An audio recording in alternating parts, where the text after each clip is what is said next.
नमस्कार, स्वागत है आप सभी का। मैं हूं आपके साथ पुनीत और आप देख रहे हैं न्यूज़ 18 का डिजिटल प्लेटफॉर्म। आज क्या होने वाला है? जी हां, 5 जुलाई को लेकर कुछ भविष्यवाणियां जो है उनकी चर्चा खूब हो रही है।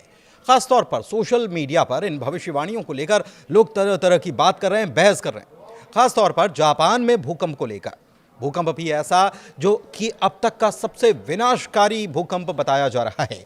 यह दावा हम नहीं बल्कि बात हो रही है जापानी भविष्यवक्ता की।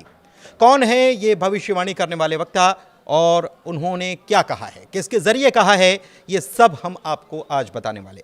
लेकिन इससे पहले ये जान लीजिए कि हाल के दिनों में जापान में 1000 बार धरती हिली है, यानी कि जापान में 1000 बार भूकंप दर्ज किए गए।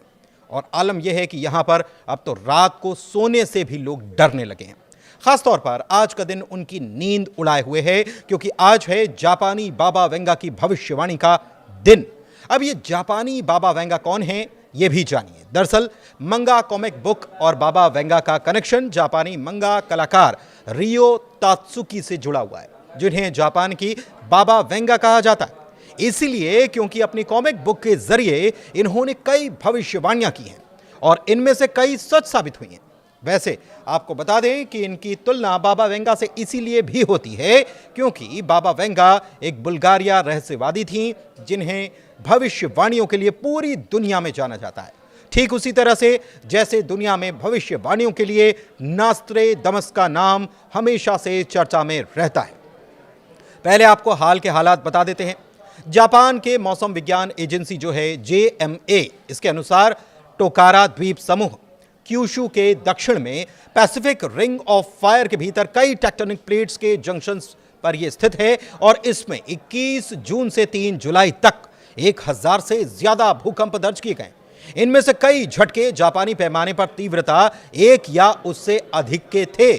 3 जुलाई को एक और भूकंप आया जिसकी तीव्रता थी 5.5। इसका केंद्र कागोशिमा प्रांत में टोकरा द्वीप समूह के तट से लगभग 20 किलोमीटर की गहराई पर था। हालांकि भूकंप के कारण कोई सुनामी की चेतावनी जारी नहीं की गई और न ही किसी बड़े नुकसान की खबर थी, लेकिन लगातार हो रहे झटकों ने स्थानीय लोगों को डरा कर रख दिया है। टोकरा द्वीप समूह के अकुसेती गांव के निवासियों को गुरुवार रात को सुरक्षित जगहों पर ले जाया गया। उन्हें 1 हफ्ते तक दूसरी जगह पर ठहराया जाएगा। प्रशासन ने इस बात की चेतावनी दी है कि भूकंपीय गतिविधि के आधार पर यह अवधि और बढ़ाई जा सकती है, यानी 1 हफ्ते से ज्यादा।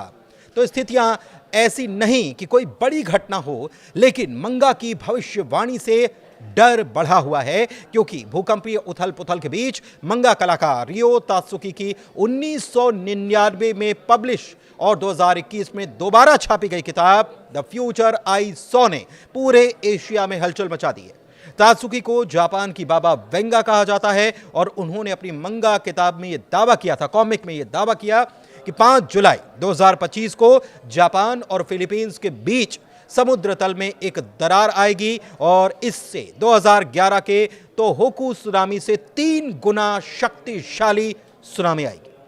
तात्सुकी की यह भविष्यवाणी इसलिए भी चर्चा में है क्योंकि उन्होंने पहले 1995 के कोबे भूकंप और 2011 के तोहोकू भूकंप और सुनामी की भविष्यवाणी कर दी थी और यह सटीक साबित हुई थी।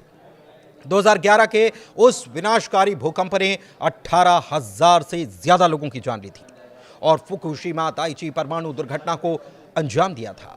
यह घटना हुई थी।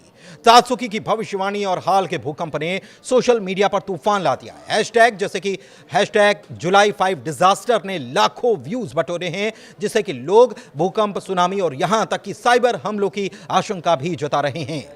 इस डर के कारण पर्यटकों ने जापान की यात्राएं रद्द कर दी हैं और हांगकांग की एक ट्रैवल एजेंसी EGL टूर्स ने बताया है कि सोशल मीडिया पर वायरल भविष्यवाणियों की वजह से बुकिंग्स में भारी कमी आई है।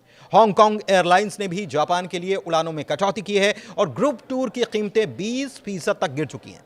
लेकिन वैज्ञानिक क्या कह रहे हैं? वैज्ञानिक और जापान मौसम विज्ञान एजेंसी ने बार बार यह साफ किया है कि भूकंपों की तारीख, समय, स्थान की भविष्यवाणी करना वर्तमान वैज्ञानिक ज्ञान के आधार पर असंभव है। टोक्यो विश्वविद्यालय के प्रोफेसर रॉबर्ट गेलर 1971 से भूकंप विज्ञान का अध्ययन कर रहे हैं और उन्होंने तात्सुकी की भविष्यवाणियों को पूरी तरह से खारिज किया है और इसे अवैज्ञानिक करार दिया है। जापान के मौसम विज्ञान एजेंसी के निदेशक रयोइची नोमुरा ने पिछले महीने एक प्रेस कॉन्फ्रेंस की और यह कहा कि यह अफसोसनाक है कि आधुनिक विज्ञान के युग में लोग ऐसी आधारहीन सूचनाओं से प्रभावित हो रहे हैं। जापान के प्रधानमंत्री शिगेरू इशिबा और आपदा तैयारियों के अधिकारियों ने लोगों से शांत रहने और केवल आधिकारिक सलाह पर भरोसा करने की अपील की है और जोर दिया है कि जापान जो 4 प्रमुख टेक्टोनिक प्लेट्स पर स्थित है, भूकंपीय रूप से सक्रिय क्षेत्र पहले से है और ऐसी गतिविधियां असामान्य नहीं है, लेकिन लोगों में बेचैनी है, प्रशासन सतर्क है। इसके निवासी चिजुगो अरिकावा ने एक इंटरव्यू दिया जिसमें बताया कि बीते 2 हफ्तों से धरती हर रात कांप रही है और सोना भी बड़ा डरावना है। 23 जून को सबसे ज्यादा बार 183 बार भूकंप यहां पर दर्ज किए गए और इसके बाद प्रशासन ने तुरंत आपदा मुख्यालय को सक्रिय किया और कमजोर क्षेत्रों से लोगों को निकालना भी शुरू कर दिया। हालांकि विशेषज्ञ ये भी बता रहे हैं कि नानकाई ट्रफ में धीमी गति के भूकंप जरूर देखे गए जो भविष्य में बड़े भूकंप का संकेत हो सकते हैं। फिर भी इनका यह मतलब नहीं निकाला जा सकता कि कोई बड़ा भूकंप 5 जुलाई को ही आएगा। धन्यवाद।